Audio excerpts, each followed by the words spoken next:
You're listening to A Chapter a Day, a daily podcast.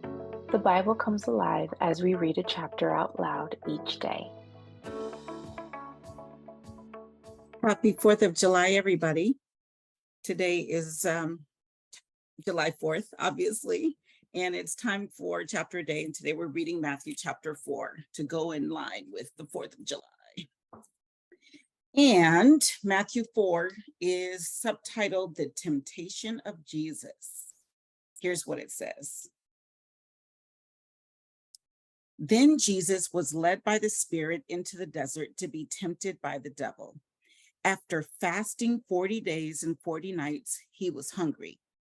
The tempter came to him and said, "If you are the Son of God, tell these stones to become bread."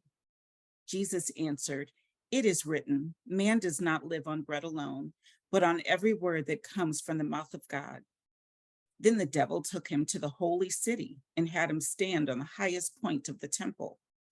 "If you are the Son of God," he said, "throw yourself down, for it is written, he will command his angels concerning you, and they will lift you up in their hands so that you will not strike your foot against a stone."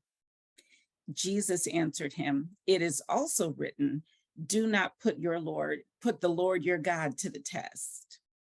Again, the devil took him to a very high mountain and showed him all the kingdoms of the world and their splendor. "All this I will give you," he said, "if you will bow down and worship me." Jesus said to him, "Away from me, Satan, for it is written, worship the Lord your God and serve him only." Then the devil left him, and angels came and attended him. When Jesus heard that John had been put in prison, he returned to Galilee. Leaving Nazareth, he went and lived in Capernaum, which was by the lake in the area of Zebulun and Naphtali, to fulfill what was said through the prophet Isaiah. "Land of Zebulun and land of Naphtali, the way to the sea along the Jordan, Galilee of the Gentiles, the people living in darkness have seen a great light. On those living in the land of the shadow of death, a light has dawned." From that time on, Jesus began to preach, "Repent, for the kingdom of heaven is near." As Jesus was walking beside the Sea of Galilee, he saw two brothers, Simon, called Peter, and his brother Andrew. They were casting a net into the lake, for they were fishermen. "Come, follow me," Jesus said, "and I will make you fishers of men." At once they left their nets and followed him. Going on from there, he saw two other brothers, James, son of Zebedee, and his brother John. They were in a boat with their father Zebedee, preparing their nets. Jesus called them, and immediately they left the boat and their father and followed him.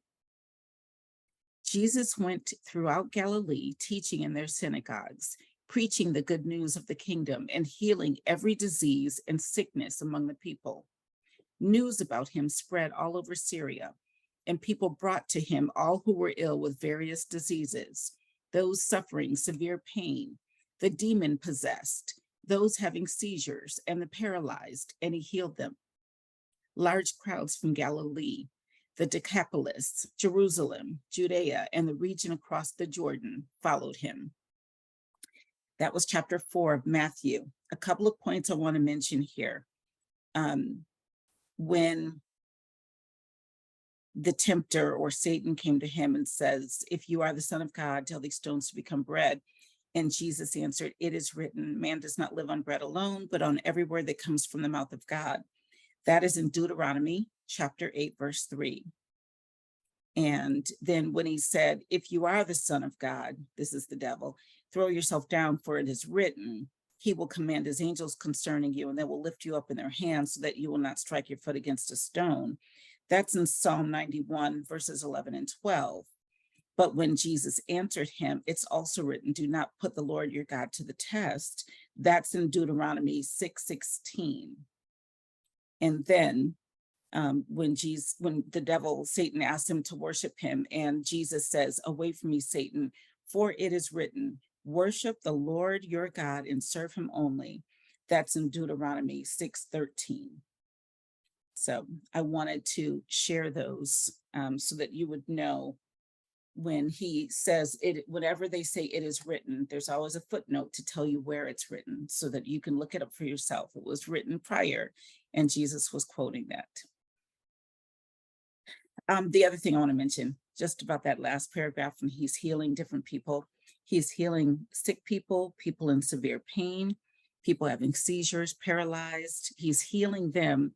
And there were people who were demon possessed.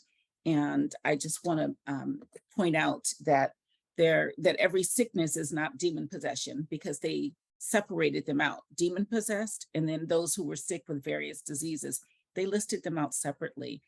And often people will just say, when you're sick, that's nothing but the devil. And that's not scriptural. That's what I'm saying. It could be healed by God, but sickness is not necessarily demon possession. So let me just be clear on that, because the word is clear. All right, I will see you tomorrow, July 5th, for Matthew chapter 5. Have a great 4th of July.